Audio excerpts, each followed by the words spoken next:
Viridian, The Green Guide. Written by Clouds. Read by Distracted by Books. Chapter 22. Return. Izuku squinted in the darkness of his room as he slowly switched between different camera feeds. He was feeling more confident in his hacking abilities ever since he completed his programming class. So instead of just looking up hacking videos on YouTube like he normally did during his vigilante time, Izuku decided to try hacking into some security cameras. It had taken just over half an hour to make his way into the system, but that was partially because he had to set everything up so that he wouldn't get caught. If the police figured out that he was Viridian, then they'd prevent him from going out on the streets when he got better, and that would mess up all of Izuku's plans. So he needed to make sure the hack was untraceable to hide his identity. He was kind of worried that he would have to hack into each camera individually, but once he'd gained access to the city's security system, it was pretty easy to just switch cameras around the city. He obviously didn't have access to privately owned cameras like the ones stores put in, but baby steps. Izuku wasn't really planning to do anything besides get into the system, honestly, but as he was getting some practice switching between cameras, he saw a woman get roughly pulled into an alley, and he couldn't just do nothing. It was probably the adrenaline combined with the fact that he'd already made his computer untraceable that let him hack into the hero comm link so fast. He put in his headphones, grateful that they had a mic attached, and quickly double-checked where the issue was. What hero was the closest? Ch22 scanned the streets below him, searching for any signs of the drug dealers he was supposed to be catching, only to come up empty. After Hamasaki's capture and subsequent disappearance, most of the larger dealers had gone to ground. The only ones that Ch22 had been able to find were small fry, but he already knew they wouldn't be of any help to his investigation. It also didn't help that he'd been distracted recently. It had been weeks now, and it was looking more and more like Viridian wasn't coming back. Ch22 knew that the problem child wasn't one of his students, so he didn't technically have any responsibility for the kid, but it still felt like he failed, or like he should have done more to help him. If only he'd realized that the kid was suicidal earlier, he might have been able to. He was startled out of his thoughts by a soft click in his ear that indicated that his comm link had opened, followed by silence. Ch22 frowned. He was an independent hero, so the only people who would normally talk to him over comms would be the police or sometimes other heroes requesting backup. But it would be nice if they'd actually talk to him. He could hear someone breathing on the other end, so he knew it wasn't just his imagination. But who was it, and what did they need? Hello? Ch22 couldn't help the annoyance that found its way into his voice. I can hear you breathing. Stop wasting my time. There was silence for another long moment before a familiar young voice blurted out, Imagine I'm throwing a marble. Ch22 felt himself melt from sheer relief. Viridian? Is that you? He hadn't even realized how much tension he had been holding until he heard the kid's voice. The kid was alive. He was all right. He was alive.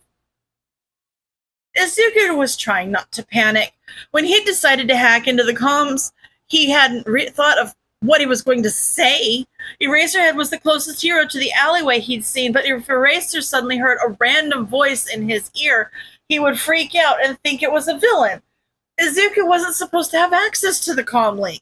Apparently, it was at that moment that Izuku's brain apparently decided that filters were overrated because all that he could think of to blurt out was something about marbles, since that was how he normally got heroes' attention when he was out on the street.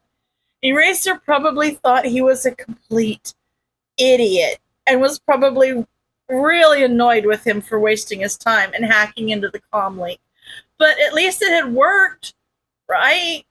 Eraser had sounded oddly relieved when he'd said Izuku's vigilante name, probably because it confirmed that a villain had somehow gotten access to the comm link. I'm so sorry, Eraserhead. I know I shouldn't have hacked into the comm link, and I'm really sorry for wasting your time. Oh, and for punching you in the face that one time. And Eraser cut off his rambling apology. It's fine, kid. Are you okay? Izuku frowned in confusion. Yes? Why wouldn't I be okay? There was a beat of silence before Eraser spoke again. I thought that maybe... Izuku suddenly remembered why he'd hacked into the comm link in the first place. There's a shady guy that pulled a woman in the alley behind the boutique on Lake Street. Oh no, I'm so sorry, Eraserhead. You were saying something and I interrupted you. And Eraser just grunted in response, most likely already running to the alley. Did you catch sight of the guy's quirk? Izuku thought back to the footage and glanced at the camera and questioned again. No one had come out of the alley yet. No, I didn't get a good look at him, and he didn't have a mutant quirk, so it was a little difficult to tell what it was without seeing it in action. I'm sorry. It's fine, kid. Where have you been? We've been worried about you. You just disappeared without telling anyone. Izuku didn't know how to feel about that. A part of him was amazed. People actually missed him? Him? A quirkless Deku that was of no use to anyone? These people, heroes who actually mattered, cared enough about him to miss him? It felt oddly nice, but it was quickly overridden by the insane sense of guilt. Stupid Deku. He just made life so much harder for the heroes and distracted them from saving people. And yes, he decided to not go out as a vigilante so that Mom wouldn't be worried, but instead, it just caused so many problems for the heroes, and he really was an idiot. And why didn't he ever think that he would be useful? He should have just jumped when Kacchan told him to, but then Kacchan would get in trouble, and Shota cursed himself as the silence over the comm link stretched on. He had been so relieved that Viridian was alive that he hadn't even been thinking. The kid was suicidal, which meant he probably felt like a burden on those around him, which meant that he would probably feel guilty to making them worry, which wouldn't make him any less suicidal. Shota jumped onto another rooftop as he ran toward the alley the kid had mentioned. Viridian was most likely freaking out on the other end of the line and beating himself up for something that might not even be his fault. How was Shota supposed to fix this? Not that you really had to let anyone know. You are your own person, after all. Shota grimaced at how awkward he sounded. Basically, we care about you, kid, and we missed you these last few weeks. But I'm glad you're okay. You are okay, aren't you? There was another moment of silence, then a sniff. You care? Shota sighed in relief. Yeah, kid. But you didn't answer my question. Oh. Viridian's voice trailed off. It's kind of stupid. You should probably hurry. It's been a while since they went into that alley. I'm almost there. Shota decided it'd probably be best not to press the kid for answers. It sounded like he'd barely managed to avoid giving the kid a panic attack, so he didn't want to risk that again. Right now, he just needed to make sure the kid could trust him. He finally reached the alley, and the villain went down surprisingly easily. Then, again, that probably had something to do with the way Shota snuck up on him and pulled him away from the woman, restraining him completely before he even had the chance to fight back. The guy started growling and tried to fight back, but Shota simply glared at him with enough force that he shut up. He was about to turn to comfort the victim when he heard a muttering in his ear. All right, that's suspicious, but probably not a big deal. Oh, no! Yeah, that's definitely not good. They probably have a quirk that silences alarms if the jewelry store didn't even have their lights go on when that guy threw a rock through the window. Shota gave a small snort. The kid had forgotten to cut the comm link after Shota took care of the situation. What are you muttering about, Viridian? Oh, Eraser, you're still here. I'm sorry. That was probably really annoying. It's just that there's a robbery, but I think Amplifier's closer, so I should call her. Bye! And with that, the kid was gone. Shota shook his head and couldn't help the small smile on his face as he turned to the victim. The kid was alive, at the very least, even if he wasn't out on the streets. He was just about to call Tsukachi when he froze. How had the kid known where to find this crime? And how had he gained access to Shota's comm?